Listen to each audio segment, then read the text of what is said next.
Hi, I'm Ted. I'm 68 years old and I'm from Syracuse. I don't really remember any one specific moment that I say, well, I came out.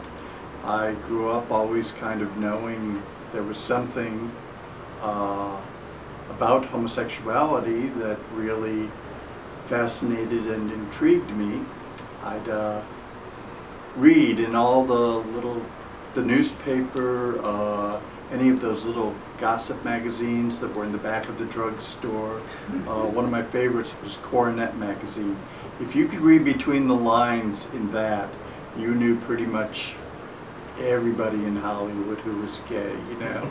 I knew about Tab Hunter and Rock Hudson and Roddy McDowell, you know, long before it was, well, I don't think it was published until the 70s, 80s, even the 90s, when Rock Hudson did, you know, die, unfortunately, from AIDS, and everybody was so shocked he was a homosexual. I was like, yeah, you didn't know? I just was consumed with every bit of information I could find. And not only about movie stars, but any famous authors or persons. Tennessee Williams, who I idolized, you know, and I think he was kind of my prototype of what a gay man was, you know, somebody who drank a lot and lurked about in dark alleys. I had a sexual outlet all through my adolescence and high school, but I dated girls because I figured, well, that's it, you know, I'm really having sex with men now, but then that'll be over with, and I'll get married and have kids, and then later on I will drive around town picking up young boys and have furtive sex, because I thought that's what it was. It wasn't necessarily what appealed to me, but I thought this was destiny. When finally I got to college and I began to realize there was more to it than that, and I heard that there was actually a gay bar in town, I said, you know, I should go down there and check things out. It was 4 o'clock in the afternoon. I didn't realize that this bar was gay at night, and in the afternoon it was at best mixed. So I kept looking around for friendly faces, and as cocktail turned into cocktail and the faces began to change, pretty soon I began to find that eyes were meeting mine, and knowing looks, which I didn't really know were knowing looks at that point, were exchanged. Finally, a young guy came over to me and introduced himself. His name was Skip, and you know, I gave my name, and he said, well, what are you here for? I said, well, you know, I guess what everybody's here for.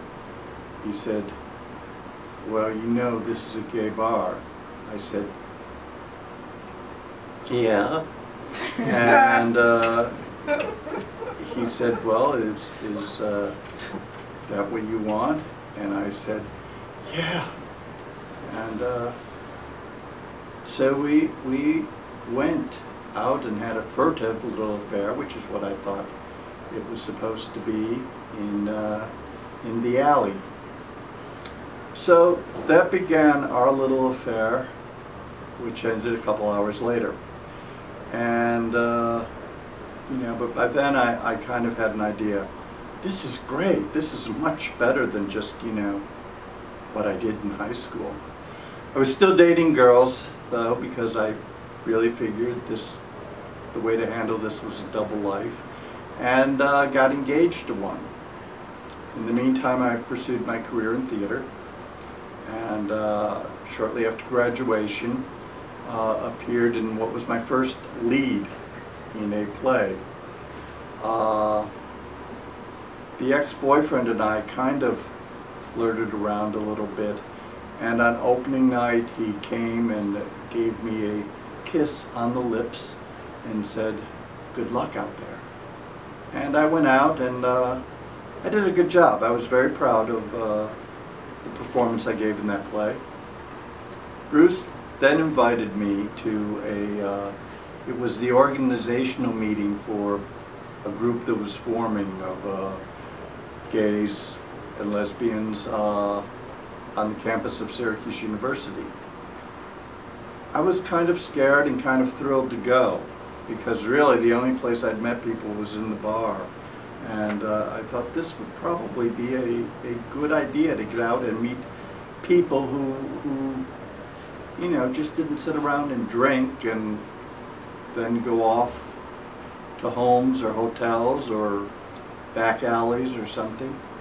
So I went into that meeting, and sure enough, there were a lot more people there who were a lot more like me, you know, students and recently graduated students and a couple probably teachers. It was quite crowded. Also a good many more women than I was used to, because the bars in Syracuse were pretty much separated by sex at that time. And it was good. There was a big argument over what we would name the organization.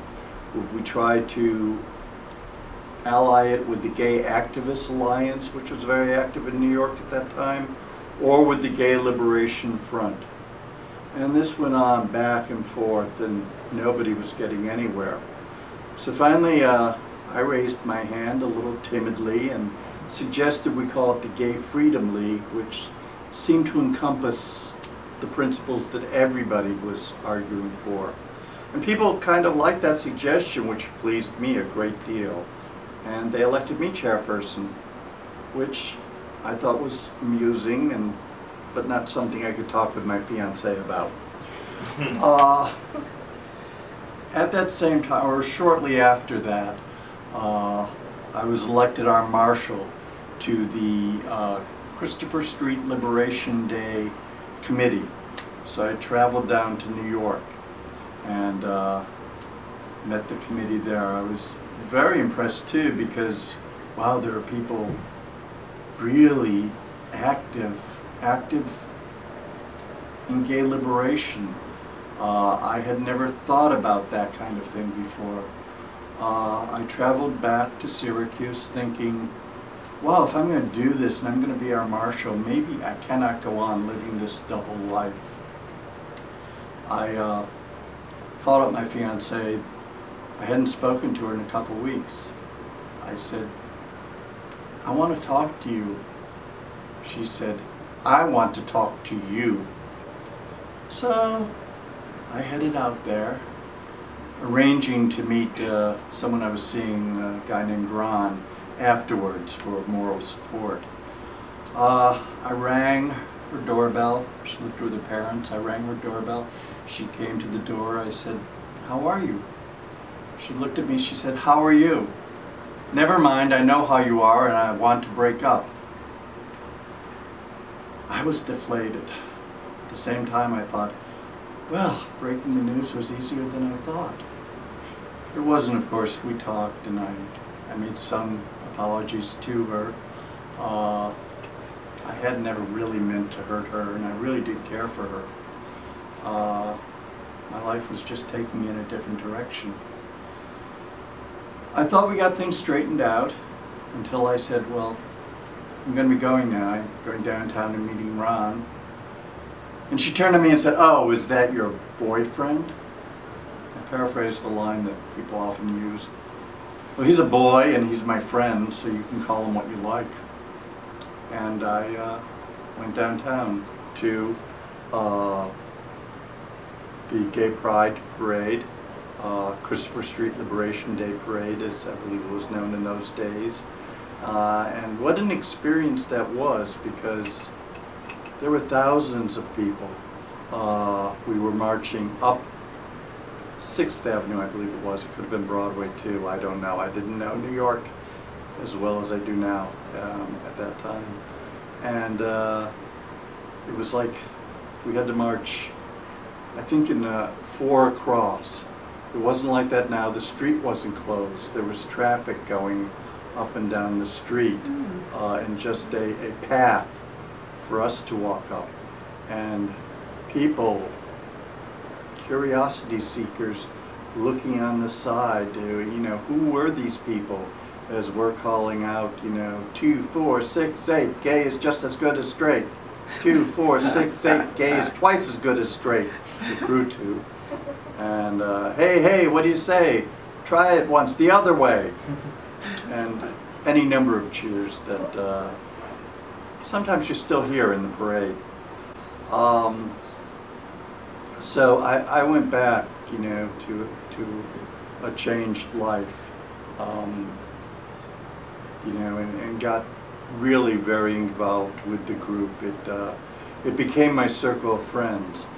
I never really felt bullied or discriminated against as an out gay man in Syracuse, because I did have my circle of friends, and that to me was very, very powerful. When I did tell my friends in Syracuse long ago, the ones who were not part of that strong and powerful group, when I finally got them aside and said to my best friend Doug, I have decided it's time to come out of the closet. He looked at me and said, well, it's about time. Everybody's been wondering. Yeah, there were some times we would walk down the street and we hear people calling out, queer! Because that was the word in my time that was the equivalent of faggot today. I moved to New York and continued to work with gay organizations here, though I shied away from militancy, really. I worked more with the Gay Switchboard, West Side Discussion Group, Dignity. Some people might say, oh, the more socially acceptable groups, but they were the groups that I felt were doing the work that I was most comfortable doing. You know, I did meet someone and we moved in together. They were not out to their families, so in a way I started creeping back into the closet, at least insofar as the relationship went with their family. But never at work. I was fortunate enough, after my initial starting jobs in New York, to work like for a television network, to work for a state government, to work for a travel agency, where I never felt any pressure to be in. As a matter of fact, a couple times I felt more pressure to be out, particularly when it came to political things. In the meantime, I found it very, very difficult to come out to my family. I was brought up Catholic. My mother was the first one to ask me, and the way she asked the question, I could tell she didn't want an answer. So I denied it, lied to her face, felt terrible when I did that, and she passed away without me ever really coming out to her, being honest with her. My father, it was like years and years later, when finally I came out to him. Even though for like a long time my partner and I would go up to visit him in Syracuse, and we would share a bed. He treated my partner as one might expect somebody to treat a son-in-law, but nothing was spoken. When I did come out to my father, I could tell it was difficult. So he and I agreed that he would think of me as asexual, and we just wouldn't discuss it. Other than that, in most aspects there at the end, he and I had a really good relationship. I just wish that we'd been able to be a little bit more honest about the matter of my being gay and about what I was going through in my life. So that is really the story of how I came out. It was really made easy for me. I wish it could have been that easy for everybody, because I know not everybody has had the same path that I followed. But it gets better, I think, for everybody that I've seen, if they're honest about it with themselves. And they take it at the pace with which they seem the most comfortable. That's what I always did, was try and make myself comfortable. A little too often I tried to make other people comfortable too. But I ended up in a place in which I'm happy. And that's all.